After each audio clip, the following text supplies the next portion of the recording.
Cameroon, Bandung, Africa, Bandung, to the world, Bandung. Your Bamenda man, your Ekona man, your Ngi man, your Bakuri man, I'm proudly so your anglophone brother. Et j'ai oublié quoi? Je suis le plus noir de la terre et fier de l'être. Les amis, la sorcellerie habite chez les gens ici au Cameroun. L'autre jour, quand je vous disais que ce n'est pas une question des Bamileke qui combattent Samuel Eto'o, on dit, mais beaucoup de personnes ont compris l'analyse que j'ai faite de cette affaire.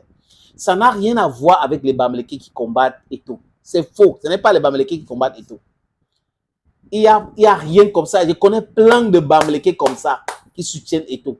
Donc, il n'y a pas des histoires. Il faut arrêter avec vos analyses des Bamileke qui combattent Eto'o. C'est faux. Les militants de MSC, les militants, je répète, du MSC qui combattent Samuel Eto'o ne sont pas forcément les Bamileke, ou même s'ils sont Bamileke, ne sont pas des gens qui ont été envoyés par les Bamileke. Ce sont les militants d'un parti politique. Et Maurice Kamto est incapable de les rappeler à l'ordre. Incapable. On laisse prospérer cela, le désordre. Pour des raisons, oui, Eto'o a soutenu Pobé en 2018. Donc, on doit être contre lui à tout prix et à tous les prix. Mais c'est des attaques futiles, bêtes, con même à la limite. Et certaines personnes qui sont des 38 du MSC, qui sont dans le RDPC aujourd'hui, qui combattent Samuel Eto'o. Et les gens qui sont en train de chasser les postes là, dans le RDPC, qui combattent Samuel Eto'o. Voilà les gens. Ça n'a rien à voir avec Bamileke. Il y a même beaucoup de Bassa qui combattent Samuel Eto'o fils. Banlok, c'est un Bassa. Nyemek, c'est un Bassa. Joseph Antoine Bell, c'est un Bassa. Ngongo n'est pas Bamileke. J'ai dit ça dans un podcast. Moelle Kombi n'est pas Bamileke. Cyril Toulou n'est pas Bamileke. Joseph Antoine Bell n'est pas Bamileke. Koutes Kecha est Bamileke. Elle soutient Eto'o. Bec et ongle. On a Jamen. Bec et ongle. Ils sont nombreux. Ils sont nombreux comme ça. Donc, ce n'est pas une question de tribu. C'est-à-dire qu'il y a, si on veut aller dans cette, on veut parler de tribu, il y a deux tribus qui combattent Eto'o. Le tribu de ceux qui veulent que ça marche et qui voient que c'est en train de marcher et qui apprécient Eto'o, moi y compris. Et le tribu de prévaricateurs, des gens qui ont toujours mangé l'argent de football. Au lieu que cet agent désolé les amis, au lieu que cet agent sert les joueurs aussi en partie ou en grande partie, ça servait leur intérêt, ils passaient l'état à déjouer les conteneurs. Voilà les gens, des corrompus d'un côté qui ont toujours mangé l'argent de football pour rien, et de l'autre côté, des gens qui veulent que ça se passe très bien. Voilà les deux tribus. Il y a une dame là, elle qui est là, le traiteur, elle a travaillé avec la FECAFOO de Seydou Mbombo Njoya, et Eto'o est arrivé, elle continue à travailler avec Eto'o, elle a continué à travailler avec Eto'o jusqu'à un certain moment, et quand celle qui est en charge de, comment elle appelle ça, des achats à la FECAFOO, la nouvelle dame est arrivée, elle a dit que stop parce que vous allez écouter le voice, je vais vous faire écouter le voice, les amis, c'est un peu long, mais vous allez écouter, soufflez d'écouter. Et elle est en train de parler à qui? À un bombok, donc un bassa, donc c'est un bassa, et dans la conversation, ils font tout pour que Eto'o vienne là-dedans. Eto'o est au courant, Eto'o a fait ceci, la dame dit même qu'Eto'o a donné des demandes d'explication par rapport à cela, vraiment, pourquoi on n'a pas payé, on avait commencé à payer. Eto'o est au courant, vraiment, il est venu gâter le football. Je suis un bombok, hein. Voilà la sorcellerie en plein jour, les amis. Et les brigands comme ça, quand on va les arrêter pour mettre en prison, on va commencer à dire, depuis on critique les gens, en fait, ce n'est pas les critiques, c'est des accusations qui n'ont rien à voir avec la réalité. Et cette dame-là, elle est vraiment, elle est perdue. Dans le jeu qu'elle est entrée là-dedans, je ne sais même pas si la FECAFOO lui doit de l'argent. Je ne sais même pas.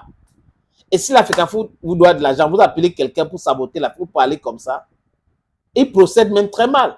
Parce qu'il devait aller à la FECAFOO, commence avant de faire les déclarations, c'est des bandits, c'est ceci, Eto'o au courant. Et Eto'o, depuis qu'il est arrivé, c'est pour gâter le football. Et il s'est dit, bon, une honte légendaire, les amis. La pure sorcellerie.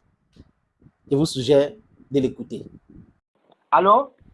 Oui, c'est encore Madame Zogo, c'est Ryan Zogo. Ok, même comme Orange dérange, essayons. Sinon, tu vas m'appeler avec MTN. D'accord, ok. Allons-y. Donc, j'étais en train de dire que oui, exactement, tous sont dans le forum. Ouais. Et M. Niassa, m'avait appelé un jour pour me dire il me fait rencontrer le président, mais à Douala, parce qu'il y avait un match à Douala. Ouais. C'est comme ça que je me suis déplacée, je suis arrivée et tout, mais malheureusement, on n'a pas pu, j'ai pas pu le rencontrer. Tu n'as pas pu D'où je rencontrer ton fils? Oui. Ouais. Parce que tout le monde est au courant de mon problème dans la mesure où en plein stage avec les A-primes, parce qu'on faisait les stages en Bancomo, quand ils allaient en stage en Bancomo, j'allais gérer la restauration avec toute mon équipe, c'est-à-dire même si on m'appelle à minuit, à 2h du matin avec toute mon équipe, on prend la route. Là, où on arrive à 6h, tout le monde est servi. Tout le monde a toujours aimé mes prestations. Il y a des moments où on me donnait 2, 3, 4 prestations même en même temps. Parce Tu que peux c'est nous tout le citer monde... les 4 prestations qu'ils te donnaient des fois? Pardon? Tu peux me citer les 4 prestations des fois qu'on te donnait au niveau de la FECAFOOT? Toujours dans la restauration, c'est-à-dire si peut-être je suis avec les U23 en stage en Bancomo, dans le cadre de la restauration, il y a une autre équipe qui entre peut-être les U17, on me demande de les prendre également, peut-être les A, on me demande de prendre. Donc c'est pour dire que j'avais une charge de travail telle que j'arrivais à gérer tout. C'est-à-dire, on m'appelle à n'importe quelle heure, on me dit parfois il y a une autre équipe qui est déjà sur le terrain, mais qui ne s'en sort pas, on demande de laisser, on m'appelle, je vais prendre la relève. J'ai toujours tout géré. Madame, mais de... vous appelez qui là encore là? Madame Zogo Z-O-G-O, comme Martinez. Qui vous a mis en contact à la FECAFOOT pour ce business? Je travaille là-bas depuis pratiquement un peu plus de 6 ans. J'étais... c'est un jour, quelqu'un m'a dit, on est en train de chercher, parce que ma soeur a des hôtels ici à Oja. Ouais. Donc, on me disait, et le monsieur me disait, il y a à la FECAFOOT Oja, il y a un stage, et la dame qui fait la restauration est en train de leur faire le chantage. Est-ce que ma grande sœur peut faire la restauration pour les joueurs, même s'il faut qu'elle vienne livrer ou qu'ils aillent manger dans son restaurant? Ouais. C'est comme ça que je lui dis, moi-même, je fais dans la restauration. Il me dit, mais si vous faites dans la restauration, est-ce que vous pouvez aller travailler dès demain? On est à 20h la veille de ce jour-là. Je lui dis, oui, je peux aller travailler. C'est comme ça que j'y vais. Je travaille, je fais la prestation et tout. Et tout le monde a adoré parce qu'on dit vraiment les quantités, la qualité et tout, et tout, et tout, et tout. De là, on m'envoie travailler. On dit, OK, elle travaille tellement bien qu'ici, avec les gens à la FECAFOOT Oja, il vaut mieux qu'elle aille prester à Banco Moalakas. Ouais. Donc, c'est comme ça que j'ai commencé à travailler. On m'a d'abord donné des stages de 3 jours, après 1 semaine, et ainsi de suite. Il y a des moments où il y avait des stages de 3 semaines, de 2 semaines, je tenais. Parce que quand j'y allais, je ne faisais pas comme les autres prestataires qui envoient leur équipe. Moi-même, j'étais à la cuisine. Avec tout le monde, je restais là durant 6, un stage de 2 semaines. Je reste là les 2 semaines. Je fais tout ce qu'il y a à faire. Ouais. Donc, c'est comme ça que j'ai commencé. Et ils ont pris l'habitude de m'appeler tout le temps, tout le temps, tout le temps. Mais qui t'appelait? De la fédération, soit la personne qui est responsable des achats, soit parfois c'était le... Comment on appelle? Qui est responsable des achats? Donne-moi son nom. Actuellement, elle s'appelle comment? C'est Gladys. Mais là, depuis que celle-ci est là, ouais. Parce qu'avant, ça c'était Madame Chine qui était là. Ouais. Il y a eu Madame Chine qui était là. Elle est dans le forum également. Il y a Daniel, et je crois Daniel, je vais regarder les noms. Donc, toutes les personnes qui étaient là avant m'appelaient. C'est depuis qu'on a mis la nouvelle là qu'elles ne m'appellent plus. Ils m'ont blacklisté. Ils disent non, on vous doit trop d'argent. On ne peut pas continuer de travailler avec vous. Parce que maintenant, si on vous appelle, il faut qu'on paye d'abord. Nous, on n'a pas d'argent. On a besoin de personnes qui peuvent faire comme vous faisiez avant. Qui dit ça? Ça, c'est la nouvelle responsable des achats. D'accord. Maintenant, je pose encore une question. Ça, oui. Est-ce qu'ils ont commencé, la FECAFOOT a commencé à vous payer avant? Oui, ils me payaient. Tu as les factures qu'on te payait? J'ai toutes les factures. Parce qu'on faisait parfois par virement, parfois des chèques. D'accord, tu as tous les documents et je vais vouloir les avoir très urgents. Ok. Et aujourd'hui, ils te font le chantage pour te dire que non, tu n'as pas le compte, que tu es une société, quoi?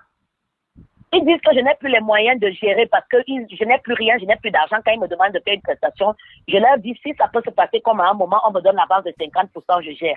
On me dit non, vous savez comment ça se passe, la FECAFOOT n'a plus d'argent, vous devez d'abord préfinancer et après on vous fait le virement. Attendez un peu. Oh, c'est eux qui m'ont mis à terre. Madame. La FECAFOOT te doit de l'argent, ils ne te payent pas. Toi, tu vas trouver de l'argent où? Pour continuer, voilà. Pour continuer à prester. Est-ce que la vice-présidente leur a demandé? Ils ne vont même pas te payer. Oui. Est-ce que la vice-présidente leur a demandé? Doit de l'argent dans les hôtels par rapport aux lions indomptables, doit la nourriture, dépenser par là, doit l'argent dans des agences de transport. Hein? la vice-présidente a posé la question justement même à la DAF, que mais comment vous lui devez de l'argent? Vous lui dites encore que vous ne pouvez pas travailler avec elle parce qu'elle n'a plus rien. C'est vous qui l'avez mise à terre. Est-ce qu'on mange à crédit? Elle dit non, c'est que les papiers sont montés, sont descendus. Elle lui demande, est-ce que la dame a nourri les équipes nationales? Oui ou non? Elle dit oui. Elle dit, est-ce qu'on mange à crédit? Vous pouvez aller même dans un restaurant, vous mangez à crédit. Il faut payer la dame. Parce que la vice-présidente, elle était pour que s'il y a une entente du genre, même si c'est chaque fin de semaine, on me dit quelque chose pour que je puisse au moins libérer les gens à qui je dois de l'argent. J'ai dormi en cellule plusieurs fois. Je laisse mes enfants seuls. Il y a des moments où on est venu me prendre ici. Tu dois aux gens. Oui. Et tu as combien d'enfants? Pardon? Vous avez combien d'enfants, madame? J'en ai 4. Ils sont au courant, ils savent tout ça. Vous êtes mariés? Malheureusement, le père avait pris les charges. Donc, depuis. Toi qui es le père et la mère. Tout à fait. Et tu as 4 enfants, peut-être tu fréquentes aussi. Ils fréquentent tous. Ils fréquentent tous. La maison. Je loue la maison, je suis là, j'habite là au Djatekafou, justement. Ça veut dire que là où tu es là même peut-être, même la famille compte sur toi. Je suis à 1 an d'impayé. La bailleresse me demande de libérer. Je ne sais pas où je vais aller avec les enfants. À l'école même, voilà l'autre qui fait le bac, je n'ai pas pu déposer parce que comme ils sont tous au collège adventiste, on dit ceux qui sont en classe d'examen, on doit payer toute la scolarité. J'ai écrit au DICAP, il m'a dit voilà, j'ai écrit à la DAF, elle m'avait dit au plus tard en septembre, on vous règle. Jusqu'aujourd'hui, rien. Maintenant, j'appelle, elle m'a bloqué. Sur toutes les lignes, quand j'arrive à la FECAFOOT. Depuis quand la FECAFOOT, avec ses mauvais gens, te doit? C'est depuis mai de l'année dernière. Ils ont payé de quelle année jusqu'à mai 2020? On payait régulièrement. Avec l'autre président qui était là, on payait régulièrement. C'est depuis que le nouveau président est arrivé que ça a été compliqué. On a changé les équipes. Un coup, c'est des chantages qu'on me fait. Un coup, c'est que vraiment, on va payer, mais il faut attendre parce qu'il y a la Coupe du Monde. Ce n'est plus la Coupe du Monde qu'ils ont la priorité. Non, on va tel match. Il y a déjà l'argent, mais il faut patienter. Après, on te dit non, on va virer. Avant fin septembre, on va faire le virement parce que je suis allé les voir. Voilà les rentrées. Nous sommes à plus de 30 millions. Ce que vous avez dit que vous alliez faire, vous aviez promis virer 3 600 000 chaque fin de mois. Il n'y a aucun virement. Je gère comment? Je fais comment pour inscrire mes enfants à l'école? Depuis que Samuel est sorti là à la tête de la FECAFOOT, que la crise contre toi a commencé à la FECAFOOT. En fait, oui. Bon. Il te doit combien? Il me doit 30 millions et quelques. Bon. Moi, je vais m'occuper de ton affaire, ils vont te payer. Puisque j'ai des dossiers contre la FECAFOOT. Samuel est sorti, même la vice-présidente. C'est l'ENECO, non? Oui. Je vais les mettre tous à terre s'ils ne te payent pas et je vais les donner jusqu'à mercredi prochain. Où va l'argent de la FECAFOOT alors? Est-ce que le ministère des Sports et de l'Éducation physique est au courant de pareilles choses, monsieur le patriarche Moïse Kombinarsi? Je ne pense pas. Oui. Mais à la FECAFOOT, tout le monde connaît mon dossier, tout le monde. Oui. C'est-à-dire que ce soit... J'ai encore fait un message vocal à la vice-présidente il y a 3 jours. Oui. Parce que je sais qu'elle, quand je l'appelle ou que je lui fais un message, elle le transfère au président. Oui. Pour qu'il règle le problème. Parce qu'elle avait parlé de ce cas. Elle leur a dit, c'est pas normal. Cette dame, je suis arrivée en plein stage. Céline Eco est quand même humaniste. Oui, très. Et même grâce à elle que j'ai eu les premiers paiements qu'on m'a fait sortir de la cellule la dernière fois. Et qui te dégage, et qui est contre toi, la FECAFOOT, qui bloque en fait que tu n'aies pas ton paiement? Je ne peux pas vraiment savoir qui. Oui. Allô? Allô? Allô? Oui, tu ne peux pas savoir. Il y a des personnes qui m'ont dit qu'il faut aller voir le DICAP. Lui seul, il peut décanter la situation parce que c'est lui qui est plus proche du président. Oui. Je suis allée le voir à maintes reprises. Il m'a dit, OK, Madame Zogo, vraiment, on va gérer votre problème. Quand je suis repartie, il me dit, non, j'ai déjà parlé avec la DAF, allez voir la DAF. Puis après, il me dit, mais je ne comprends pas pourquoi la DAF ne vous paye pas, elle paye les autres prestataires. Est-ce que vous avez un problème avec elle? Je lui dis, non, j'ai jamais eu aucun problème avec elle, tout au contraire. Je me suis toujours bien entendue avec elle, je ne sais pas ce qui se passe. J'appelle la DAF, elle me dit vraiment, c'est sur moi qu'on veut lancer toutes les balles, on vous envoie vers moi, pourtant on sait que là maintenant on ne peut rien faire. Il faut patienter. Ça veut dire donc, madame, ça veut dire qu'à la FECAFOOT, c'est la foutaise totale. Voilà. C'est pas ce qu'on nous montre dehors là. Hein? Ça veut dire que la FECAFOOT, c'est un arbre qui cache la forêt. Depuis que Samuel et ton fils est venu, ça ne va pas. Allô? Oui, allô? Si tu as déjà menacé à la FECAFOOT, donne-moi le nom. Mais après, À vrai dire, j'ai pas de menace. On me renvoie seulement à chaque fois, on me renvoie. Ouais. C'est vrai que le DICAP avait très mal pris le fait que j'écrive directement au président, à M. Samuel Eto'o, pour lui expliquer, parce que j'étais tombée j'avais fait un double infarctus en plein stage de A' à la CAF en Bancomo. Ils m'ont porté dans l'ambulance, ils sont allés me déposer dans un hôpital, ils m'ont abandonné là-bas. Oui. Et j'avais les vidéos, j'ai fait parvenir toutes ces vidéos, j'ai été hospitalisée. Jusqu'aujourd'hui, je suis malade, je suis hyper tendue, j'ai des problèmes cardiaques depuis ce jour. Tu as encore ces vidéos? J'ai toutes ces vidéos, oui. Parce que je veux que tu me fais avoir tous les éléments nécessaires. Oui. Tu me fais parvenir tout de suite, pas demain, parce que j'entame le travail tout de suite. Tous les numéros de téléphone de ce cadre de la FECAFOO. Tous ces gens qui sont à côté de Samuel et ton fils. Ok. Parce que mon problème, c'est qu'on doit régler ton problème. Mais sinon, je vais éclater ça. Même le président de la République sera au courant que Samuel et ton fils est venu gâter la FECAFOO. Parce que c'est lui le président. Et il est au courant de ça. Puisqu'il t'a demandé d'attendre. Et qu'est-ce qu'il a fait jusqu'aujourd'hui? Allô? Oui, je vous écoute. J'ai dit que j'ai déjà essayé par tous les niveaux. Je ne sais pas ce qui se passe. Tu me confirmes que Samuel et son fils connaissent ton problème, non? Il connaît le problème puisque la vice-présidente lui en a parlé et c'est là où il a donné l'ordre qu'on me paye. Lui, il a donné l'ordre qu'on me paye. Tu peux me donner... D'où on a commencé le virement. Tu peux me donner la période où Samuel et son fils a été au courant de ton affaire? Oui, je vais regarder, j'ai toutes les dates. Bon. J'ai toutes les dates parce que c'est quand la vice-présidente lui met au courant de cette histoire, le met au courant de cette histoire, qui demande, il paraît même qu'il a convoqué une réunion où il leur a donné des demandes d'explication, que c'est quelle histoire, ça, pourquoi le problème de la dame n'est pas résolu. Mais... Il leur a donné des demandes d'explication, puisque c'est par rapport à ces demandes d'explication que le directeur de cabinet m'appelle pour me dire, vous avez voulu montrer que vous pouvez avoir le numéro du président pour nous accuser. Ça veut dire que vous dites que nous, on fait mal notre travail pour qu'on nous licencie. Ok, dorénavant, vous allez vous battre pour gérer vos problèmes vous-même parce qu'on s'est battu pour que vous puissiez avoir vos paiements. La vice-présidente lui avait envoyé tous les messages que je lui avais transférés. Et à lui-même, j'avais eu son contact. Il a changé malheureusement. Je lui ai rebalancé toutes les vidéos, comment on m'a amené à l'hôpital. J'étais avec le médecin des Lions.